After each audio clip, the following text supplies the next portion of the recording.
Hi there, you're watching It's Not Fake, your one-stop show from Monday to Friday that gets you the critical analysis of the top 5 stories of the day. Let's get started with today's headlines. Ayodhya में प्रधानमंत्री नरेंद्र मोदी ने रखी राम मंदिर की नींव, बोले सदियों का सपना हुआ पूरा। राम मंदिर के भूमि पूजन पर बोले राहुल गांधी, कहा राम प्रेम है, वो कभी घृणा में प्रकट नहीं हो सकते। ममता ने की विविधता में एकता की अपील। सुशांत सिंह राजपूत मामले में सुप्रीम कोर्ट में हुई सुनवाई। कोर्ट ने पटना से मुंबई केस शिफ्ट करने मामले में बिहार और महाराष्ट्र सरकार से 3 दिन में मांगा जवाब। सीबीआई जांच के लिए केंद्र ने दी हरी झंडी। कोरोना वैक्सीन पर रूस का बड़ा दावा, क्लिनिकल ट्रायल में 100% सफल रही रूसी वैक्सीन। भारत में कोरोना के मामले 19 लाख के पार। और पाकिस्तान के विवादित नए नक्शे पर भारत ने दिया करारा जवाब, नक्शे को बताया बेतुका। पाकिस्तान ने नक्शा जारी कर सियाचिन, लद्दाख और गुजरात के जूनागढ़ को बताया अपना हिस्सा। तो इन सारी खबरों को आपको एक एक करके बताएंगे, उसका विश्लेषण करेंगे, उसके पीछे का सच बताएंगे। लेकिन शुरुआत करते हैं हमारी आज की पहली बड़ी खबर से, और वो है जो सदियों से एक सपना था कि अयोध्या में एक भव्य राम मंदिर बनाया जाए। तो आज प्रधानमंत्री नरेंद्र मोदी ने उस भव्य मंदिर का शिलान्यास किया, उसका भूमि पूजन किया और 40 किलो का एक चांदी के ईंट से उस भूमि पूजन की शुरुआत की गई। नरेंद्र मोदी अपने गोल्डन येलो वस्त्र में दिखे, धोती कुर्ते में दिखे, और उन्होंने 175 लोगों के बीच इस भूमि पूजन का जो पूरा कार्यक्रम था उसको अंजाम दिया। फिज़िकल डिस्टेंसिंग नॉर्म्स की अगर हम बात करें तो बहुत सख्ती से इसका पालन किया गया। वीआईपीज़ कम दिखे, बहुत सारे लोग थे जो कि वहाँ पे दिखे ही नहीं थे, और लोग एक्सपेक्ट कर रहे थे कि राम मंदिर के शिलान्यास में उन लोगों को होना चाहिए था। तो बहुत सारे लोग उस वीआईपी लिस्ट से बाहर थे। लेकिन आज इस बात को समझना है कि आज जो राम मंदिर का जो निर्माण कार्य शुरू हुआ है, भूमि पूजन कार्य शुरू हुआ है, उसमें प्रधानमंत्री नरेंद्र मोदी ने क्या क्या सामने रखी हैं बातें। उन्होंने सबसे पहले कहा है कि सबसे पहली बात तो उन्होंने धन्यवाद दिया जो जितने भी विश्व के जो लोग हैं, राम भक्त हैं, और जितने भी लोग जिन्होंने इस पूरे निर्माण कार्य में और राम टेम्पल जो मूवमेंट था उस पूरे मूवमेंट में जिसने उनका सहयोग किया, उसको धन्यवाद देते हुए उन्होंने अपनी स्पीच शुरू की। और उन्होंने कहा कि इस समय जिस तरह से भगवान राम की सहायता नाविकों ने की थी, भगवान कृष्ण की सहायता पर्वत को उठाने में छोटे छोटे बच्चों ने की थी, तो उसी तरह से राम मंदिर का निर्माण अब सबके सहयोग से होगा। इसके बाद उन्होंने ये भी कहा कि राम एक प्रतिबिंब है सामाजिक एकता का, उसको लेकर बात कही। और जिस तरह से राम मंदिर एक प्रतिबिंब है एक पूरी एकता का देश में, उस बात को उन्होंने 2-3 बार कहा। और उन्होंने कहा कि बहुत सारी ऐसे इनिशिएटिव्स थे और बहुत सारे ऐसे लोग थे जिन्होंने राम के अस्तित्व को ख़त्म करने की कोशिश की, लेकिन उसके बावजूद आज राम विद्यमान है। ये सारी बातें उन्होंने कही है। उन्होंने ये भी कहा कि सबका साथ, सबका विकास हमेशा इस कार्य में जुड़ा रहेगा। और हम जब राम की बातें करते हैं तो राम की जो गवर्नेंस पॉलिसीज़ थी, उनके राज्य करने का तरीका था, वो भी सबका साथ और सबका विकास था। और अंत में उन्होंने कहा कि राम सबके हैं, सब लोगों को बिलोंग करते हैं, और उन्होंने इस बात को मुख्यतः रूप से रखा। और जय सिया राम के नारे लगाते हुए ये पूरी उनकी जो स्पीच थी वो शुरू हुई, जिसके बाद भूमि पूजन का जो आयोजन था उसे अंजाम दिया गया। तो एक आज सदियों से जो पुराना एक जो चला आ रहा था, एक विवादित चीज़ चली आ रही थी, और उसमें इस बात को भी नरेंद्र मोदी ने कहा कि सदियों से जो रामलला थे वो टेंट के अंदर बैठे हुए थे, और अब घड़ी आ गई है कि एक भव्य मंदिर में उस रामलला को रखा जाए। तो इन सारी बातों के बीच उन्होंने अपनी बातों को रखा, और राम का जो अस्तित्व है करंट गवर्नेंस में, राम के अस्तित्व पे धार्मिक, सामाजिक हर एंगल से राम को उन्होंने प्रकट करने की कोशिश की। तो इस तरह से जो भूमि पूजन की जो बातें हम इतने दिन से सुन रहे थे, और क्योंकि ये बार बार ये कहा जा रहा था कि भूमि पूजन और शिलान्यास तो राजीव गांधी के समय में ही हो गया है, तो आज बीजेपी ने अपने टेन्योर में भी इसका जो भूमि पूजन है उसको आज उन्होंने एक फाइनल सील जिसे कहते हैं वो उस पर स्टैंप आज उन्होंने लगा दिया। और इस तरह से जो राम टेम्पल मूवमेंट की जो पूरी हिस्ट्री है कि जो सोमनाथ से जो यात्रा शुरू हुई थी और किस तरह से लाल कृष्ण आडवाणी ने उस यात्रा को शुरू किया और एक सपना देखा था, बीजेपी का एक कोर मैनिफेस्टो था कि किस तरह से हम राम के मंदिर का निर्माण करें, अयोध्या में एक भव्य मंदिर का निर्माण हो। तो जहाँ तक बीजेपी के मैनिफेस्टो का सवाल है, बीजेपी के कमिटमेंट का सवाल है, तो आज उन्होंने इस बात को प्रूव कर दिया कि वो अपने कमिटमेंट पर कायम है। लेकिन अब आगे की जो राजनीति है, जितने भी जो सेक्युलर पार्टीज़ हैं, जो कांग्रेस है और जितनी नॉन बीजेपी पार्टीज़ हैं, उनकी राजनीति का क्या होगा। अब हमारी जो दूसरी खबर है वो भी इसी से जुड़ी हुई है कि किस तरीके के पॉलिटिकल रिएक्शंस आए हैं। अगर मैं समाजवादी पार्टी के अखिलेश यादव की बात करूं तो मैं आपको उनका ट्वीट पढ़ के बताती हूं। उन्होंने ये लिखा है कि जय महादेव, जय सिया राम, जय राधे कृष्ण, और श्री राम के अभ्यत्य और श्री कृष्ण के उन्मुक्त भाव से सब पर निपुण रहे। और उन्होंने ये भी कहा कि उम्मीद है जो आज की जो जनरेशन है और जो कल की जनरेशन होगी वो राम के सच्चे मार्ग को की अनुयायी होगी, यानी कि उसको फॉलो करेगी और सबसे भलाई और शांति की बात कही है। तो भूमि पूजन की बात को कहने से समाजवादी पार्टी के अखिलेश यादव बचे, लेकिन उन्होंने इस बात को माना, कहीं ना कहीं उन्होंने राम के जो एग्जिस्टेंस को वो चीज़ उन्होंने मानी है। मायावती ने बिल्कुल कहा है कि विभिन्न धर्मों की पवित्र नगरी है अयोध्या। उन्होंने कहा कि बीएसपी का हमेशा ये स्टैंड था कि जो भी सुप्रीम कोर्ट का फैसला आता है हम उसे मानेंगे। तो आज उन्होंने जो रियल क्रेडिट था वो बीजेपी को नहीं दिया, बल्कि उन्होंने कहा कि सुप्रीम कोर्ट इसके लिए रिस्पॉन्सिबल है। सुप्रीम कोर्ट ने एक अहम फैसला सुनाया है और अब वक्त आ गया है कि जो राजनीतिक पार्टीज़ हैं वो इस पर राजनीति करना बंद करें, ऐसा मायावती का कहना है। उसके बाद जो प्रियंका गांधी की अगर हम बात करें तो प्रियंका गांधी ने कहा है कि जो आज की जनरेशन है और कल की जनरेशन है, they should follow the path of peace. और उन्होंने कहा कि राम एक प्रतिबिंब है सरलता का, साहस, संयम, त्याग और वचनबद्धता का, और इन्हीं का नाम राम है। तो ये सारी बातें उन्होंने खुलकर कही हैं।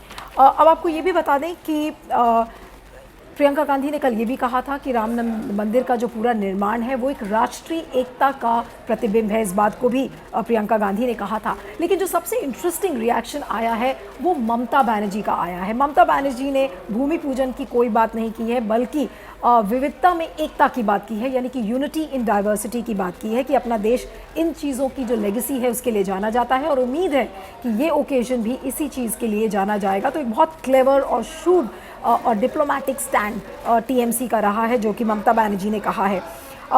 शशि थरूर ने भी एक बहुत इंटरेस्टिंग चीज़ कही है, वो मैं आपसे शेयर करूंगी। What he has written about Ram is that Ram epitomizes justice for all, righteous conduct, fairness and firmness in all dealings, moral rectitude and courage, and these values needed in these dark times. If they spread throughout the land, Ram Rajya will not be an occasion of triumphalist bigotry. यानी कि जितनी भी ये qualities की बात कही है शशि थरूर ने कि इस समय जो डार्क टाइम्स हैं, इस समय जो अच्छा पीरियड एक पूरा जो विश्व है वो नहीं देख रहा है, तो उसमें ज़रूरत आज हमें है एक मॉरल रेक्टिट्यूड की, एक नैतिकता की ज़रूरत है, साहस की ज़रूरत है। और ये सारी चीज़ें तभी आएंगी जब हम अपने दोगलेपन को और कट्टरता को दूर करेंगे, ऐसा शशि थरूर ने कहा है। कपिल सिब्बल ने कहा है कि some events destined to take place, matters of faith, some moments in history are destined to see the future cause.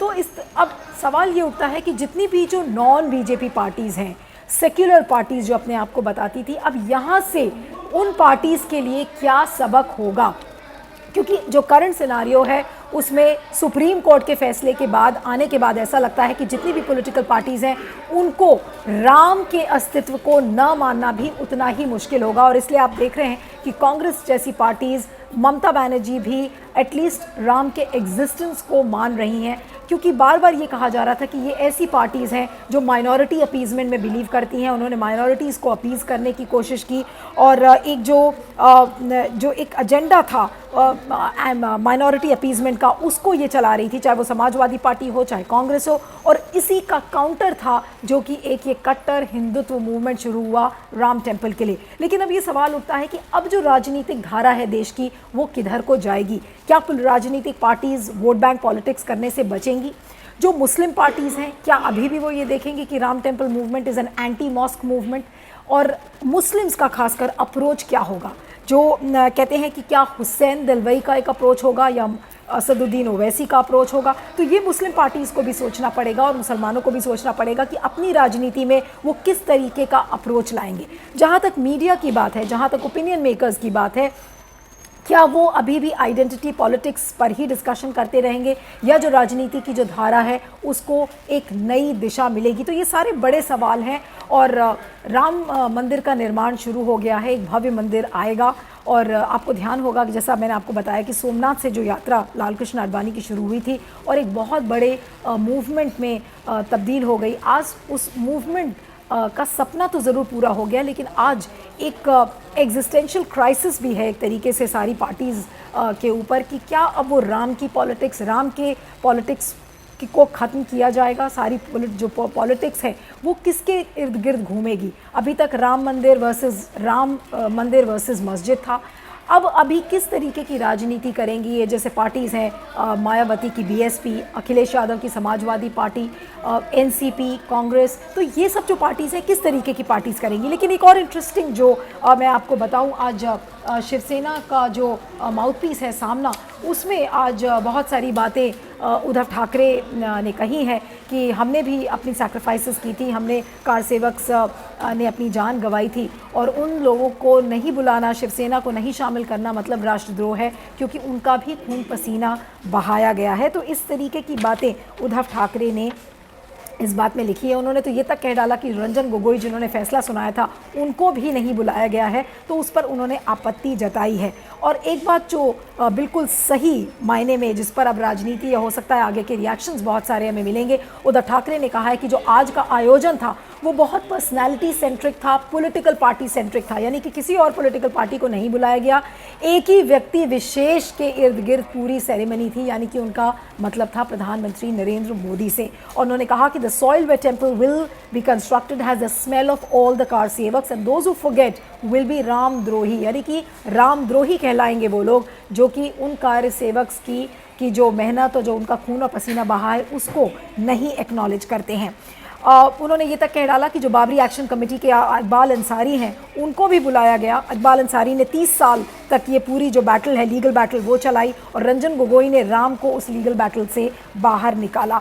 Rahul Gandhi ने भी उस तरह से कहा है कि राम प्रेम है, कभी घृणा में प्रकट नहीं हो सकते, राम करुणा है, वह कभी क्रूरता में नहीं प्रकट हो सकते, राम न्याय है, कभी अन्याय में नहीं प्रकट हो सकते। तो राम का जो सिंबलिज्म है उस पर भी राहुल गांधी ने काफ़ी चीज़ें लिखी हैं। लेकिन अब जो बाकी जो नॉन बीजेपी पार्टीज़ हैं, सेक्युलर पार्टीज़ हैं, उनके लिए एक आइडेंटिटी क्राइसिस है, उनके लिए एक पॉलिटिकल क्राइसिस है in the sense that what is the kind of agenda now they are going to propel, they are now going to peddle before the people. Is it going to be a politics of vikas, यानी कि वो विकास यात्रा की एक politics करेंगे, क्या agenda होगा इन सारी पॉलिटिकल पार्टीज़ का, क्या राजनीति एक नई दिशा लेती है, ये सारे बड़े सवाल हैं। लेकिन फिलहाल आज राम मंदिर के भूमि पूजन को प्रधानमंत्री नरेंद्र मोदी ने अंजाम दिया है और बीजेपी की अगर मैं बात करूं तो वो एक सपना पूरा हुआ है। और आज योगी आदित्यनाथ, आरएसएस चीफ मोहन भागवत, राज्यपाल आनंदीबेन पटेल और राम मंदिर ट्रस्ट के नृत्य गोपाल दास, ये लोग थे जो कि मंच पर मौजूद थे और बाकी जो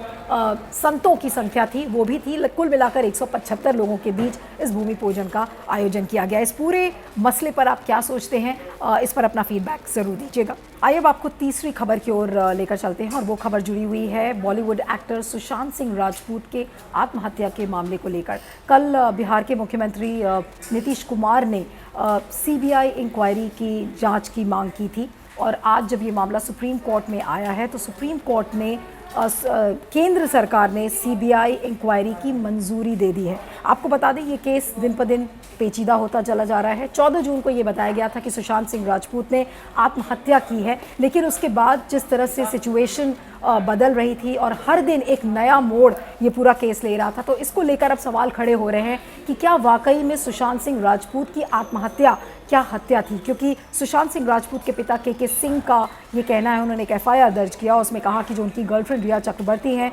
उन्होंने उनके अकाउंट से पैसे लिए, वो उनको बंद करके रखती थी और उनको मेंटली बहुत ज़्यादा हैरेस किया है। तो ये सारे एलिगेशंस के सिंह ने अपनी एफआईआर में दर्ज किए हैं। उधर रिया चक्रवर्ती ये चाहती हैं कि बिहार पुलिस से के हाथ से ये पूरा केस लेकर उसे मुंबई में ट्रांसफ़र किया जाए, उसको लेकर एक कैविएट फाइल की थी के सिंह ने। तो आज सुप्रीम कोर्ट ने इस बात को कहा है कि सारी पार्टीज़ यानी कि महाराष्ट्र पुलिस, बिहार पुलिस और के सिंह और रिया चक्रवर्ती सबको अपने रिप्लाईज देने हैं। आज सुप्रीम कोर्ट में ये बात को सुनवाई थी और सुनवाई के दौरान सॉलिसिटर जनरल तुषार मेहता ने कहा है कि केंद्र ने नीतीश कुमार की जो सरकार है उसकी जो रिक्वेस्ट थी, उसकी जो आग्रह थी कि इस पूरे मामले की जांच सीबीआई को करनी चाहिए, तो उस पर केंद्र ने हरी झंडी दे दी है। अब आपको ये बता दें कि सीबीआई यूनियन होम मिनिस्ट्री के अंडर में आती है, उसकी एक इन्वेस्टिगेटिंग एजेंसी है। तो अब इस पूरे मामले की जो जांच है वो सीबीआई करेगा, यानी कि सेंट्रल ब्यूरो ऑफ इन्वेस्टिगेशन करेगा। लेकिन जो बेसिक सवाल है वो आज भी अपनी जगह है, जो कि सारे जो सीआरपीसी के जो एक्सपर्ट्स हैं, पुलिस ऑफिशियल्स हैं जो रिटायर्ड, उनका यही कहना है कि ये एक बहुत ही सिंपल मामला था, इन द सेंस कि अगर बिहार पुलिस में हमने के सिंह ने अपनी एफआईआर दर्ज कराई थी तो कायदे से बिहार पुलिस को एक ज़ीरो एफआईआर फाइल करके और मुंबई पुलिस को ये केस दे देना था, लेकिन उन्होंने ऐसा नहीं किया और पूरी एक टर्फ वॉर शुरू हो गई कि किस तरह से मुंबई पुलिस और बिहार पुलिस वर्सेस का ये पूरा गेम सामने दिख रहा है। It is also about Nitish Kumar versus the Maharashtra Vikas Aghadi government of Uddhav Thackeray. तो एक बॉलीवुड के का एक्टर, उसकी आत्महत्या या हत्या, उस पर अभी अब इन्वेस्टिगेशन होगा, लेकिन एक पॉलिटिकल माइंड गेम जो शुरू हो गया है वो इसीलिए क्योंकि जितनी भी बिहार की जो ऑपोजिशन पार्टीज़ हैं, सत्तारूढ़ दल है, उनका ये कहना था कि सुशांत राजपूत एक जाना माना चेहरा था बिहार का और उसको लेकर एक ग्राउंड सेंटिमेंट, एक पॉपुलर सेंटिमेंट पनप रहा है, जिसको लेकर no political parties can afford to look as if they are against Sushant Singh Rajput. और इसलिए उन्होंने सब पार्टीज़ ने मिलकर नीतीश कुमार से ये मांग की थी कि इस पूरे मामले पर सीबीआई की इंक्वायरी होना चाहिए, जिसको अब केंद्र ने मंजूरी दे दी है। तो केंद्र ने मंजूरी दे दी है सीबीआई की जांच के लिए, सीबीआई अब इसकी छानबीन भी करेगी और सीबीआई अब, लेकिन एक नई जो टफ वॉर है between centre and Uddhav Thackeray वो भी अब दोबारा देखने को मिलेगी, क्योंकि आपने देखा होगा कि अगर उद्धव ठाकरे की सरकार हम देख लें और जो बीजेपी के जो रिश्ते हैं उसमें खटास समय समय पर देखी गई है। उन्होंने अपना कोalition को ब्रेक भी किया था, उसको तोड़ लिया, उसके बाद वो महाराष्ट्र विकास अघाड़ी की सरकार उन्होंने बनाई। लेकिन जो खटास है दोनों बीजेपी और शिवसेना जो पहले एलाइज थे उनके बीच में जो खटास है अब वो भी एक नया टर्न ले सकती है इस सीबीआई इंक्वायरी से। और जो ये तमाम एलिगेशंस लग रहे हैं कि कहीं ना कहीं मुंबई पुलिस रिया चक्रवर्ती की मदद कर रहा है, ऐसे एलिगेशंस लगाए हैं सुशांत सिंह राजपूत के परिवार ने। तो इन सारी सिचुएशंस के बीच में अब सुप्रीम कोर्ट में जब सॉलिसिटर जनरल तुषार मेहता ने इस बात को कहा है कि केंद्र ने हरी झंडी दे दी है, तो ये पूरा केस अब एक नया टर्न लेगा और सीबीआई की जब इंक्वायरी शुरू होगी तो इसमें हो सकता है कि कुछ नए तथ्य सामने आए। इसकी रिपोर्ट कब तक आएगी, इसमें कितना समय लगेगा, क्योंकि बिहार में चुनाव सिर पर है, तो हो सकता है कि सीबीआई अपनी जांच को उसी समय तक पूरा करे, उसकी रिपोर्ट भी उस समय तक आए, तो ये पूरा केस एक नया टर्न ले सकता है। लेकिन फिलहाल इस पूरे मामले की जो जाँच है वो अब सीबीआई करेगा और जो एक police tough war between Mumbai police और बिहार पुलिस के बीच में जो दिख रही थी उस पर शायद अब कुछ विराम लगेगा। और इस पर आपका क्या सोचना है, फीडबैक ज़रूर दीजिएगा। मैं आपको अगली खबर की ओर लेकर चलती हूँ। अगली खबर हमारी कोरोना अपडेट से जुड़ी हुई है। जी हाँ, भारत में अगर कोरोना संक्रमितों की संख्या अगर आप देखें तो 19 लाख का आंकड़ा पार कर चुका है। और अब आपको बता दें कि बहुत ही कम में से 2 या 3 राज्य बचे हुए हैं जहाँ पे 1000 के नीचे के केसेस हैं, वरना हर राज्य में 5000 से ज़्यादा केसेस हैं। और वो 3 राज्य जहाँ पे 1000 से कम कोरोना संक्रमित केसेस हैं वो है मेघालय, सिक्किम और अंडमान। और लक्षद्वीप एकमात्र एक ऐसी जगह है जहाँ पर इस समय 0 कोरोना केसेस हैं। लेकिन आज सवाल ये उठता है कि संक्रमण इतनी तेज़ी से जो संक्रमण फैल रहा है, हमने इसमें अमेरिका का भी रिकॉर्ड तोड़ दिया है। अगर single day transmission of cases की हम बात करें तो भारत में जो संक्रमण के फैलने की जो रफ्तार है वो अमेरिका से भी ज़्यादा आ चुकी है। और on an average every day, हर दिन का एक सिंगल डे का अगर आप आंकड़ा देखें तो 52,000 से ज़्यादा केसेस हर एक दिन में सामने आ रहे हैं। तो इसको लेकर क्या सरकार अपनी रणनीति बदलेगी, क्या नई रणनीति होगी, क्या नई दिशा होगी, इसको लेकर कोई क्लैरिटी नहीं है। लेकिन जहाँ तक वैक्सीन का सवाल है तो रशिया ने एक नया दावा किया है कि उन्होंने जो वैक्सीन क्लिनिकल ट्रायल्स किए थे अपनी वैक्सीन के लिए, तो वो अब टीकाकरण बड़े पैमाने में अक्टूबर में शुरू कर देंगे। और इतनी जल्दबाजी में उन्होंने अनाउंसमेंट्स किए हैं कि उनके क्लिनिकल ट्रायल्स पूरे हो चुके हैं। और आपको ये बता दें कि रशिया ने जो दावा किया, उन्होंने कहा है कि 100% सफलता उनको इस क्लिनिकल ट्रायल में मिली है, क्योंकि जितने भी लोगों ने वॉलंटियर किया था उन लोगों में कोई साइड इफ़ेक्ट, कोई कॉम्प्लिकेशन नज़र नहीं आया है। लेकिन आपको ये भी बता दें कि ब्रिटेन ऐसा देश है, उसने कहा है कि वो रशिया की इस वैक्सीन को इस्तेमाल नहीं करेगा।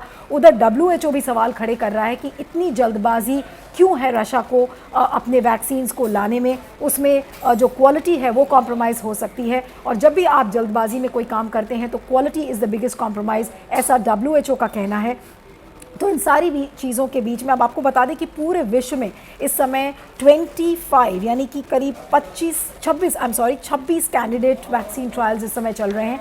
हर देश अपने तरीके से दावा कर रहा है कि वो अपनी वैक्सीन लाएगा। किसी किसी देश में अलग अलग स्टेजेस में क्लिनिकल ट्रायल है, लेकिन रशिया पहला ऐसा देश है जिसने कहा है कि वो मैस वैक्सीनेशंस अक्टूबर में शुरू करेगा, और उनके जो क्लिनिकल ट्रायल्स हैं वो अभी तक 100% पूरे हैं। लेकिन बहुत सारे एक्सपर्ट्स हैं, उन्होंने डाउट भी इस पर जताया है। उन्होंने कहा है कि इसे स्केप्टिसिज्म है बहुत ज़्यादा कि इतनी कम समय में एक 100% सफल वैक्सीन कैसे आ सकती है। तो इन सारी खबरों के बीच जो कोरोना ट्रांसमिशन की जो जिस तरह से संक्रमण बढ़ रहा है, उसका जो रेट है, the rate at which the infection is spreading is really scary. और इस समय सरकार की तरफ से क्या रणनीति होगी, कंटेनमेंट जोन्स को हम कैसे सुनियोजित करेंगे, इन सारी चीज़ों को लेकर अभी क्लैरिटी नहीं है।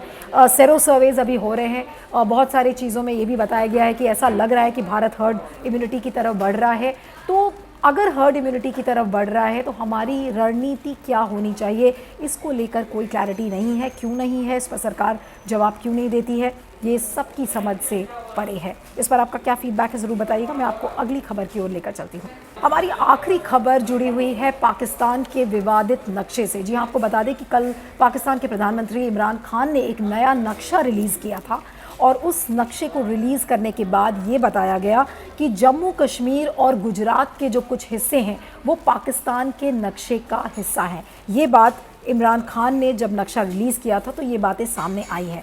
आज भारत ने उसका एक करारा जवाब दिया है, और उन्होंने अगर एग्जैक्टली MEA का स्टेटमेंट मैं आपको पढ़ के बताऊं कि उन्होंने क्या लिखा है, तो उसमें ये लिखा है कि this is an exercise in political absurdity laying untenable claims to territories in Indian state. इसके अलावा उन्होंने ये भी कहा है कि it shows Pakistan obsession with territorial aggrandisement supported by cross border terrorism. यानी कि भारत ने एक बहुत ही कड़ा विरोध जताया है, और उन्होंने कहा है कि ये जो पाकिस्तान की मंशा है कि किस तरीके से दूसरे देशों की जो ज़मीन है उसको हड़पो और उसे क्रॉस बॉर्डर टेररिज्म यानी कि जो आतंकवाद है उस आतंकवादी गतिविधियों के लिए इस्तेमाल करो, ये पाकिस्तान की मंशा को साफ जाहिर करता है, और पूरी पुरजोर तरीके से भारत ने इसको नाकारा है। लेकिन आपको ये बता दें कि जो पॉलिटिकल मैप्स को लेकर जिस तरीके की इंटरनेशनल पॉलिटिक्स इस समय दिख रही है और एक डिप्लोमेटिक वॉर इस समय दिख रहा है, ये नेपाल के साथ भी हुआ था। नेपाल ने भी अपना एक नया नक्शा कॉन्स्टिट्यूशनल अमेंडमेंट के ज़रिए इसको सील ऑफ अप्रूवल इसको मिला।